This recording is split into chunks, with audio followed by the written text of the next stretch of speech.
Hello everyone. Today we talk about how to fix the app of Lime. You will go to settings.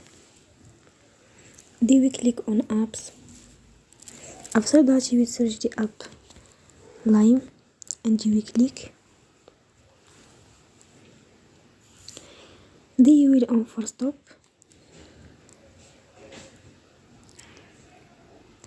After that you will go to storage. Then we click on clear cache.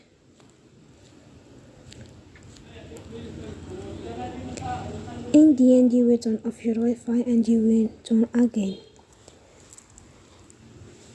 Don't forget to support us by like and subscribe. See you next time and thank you for watching.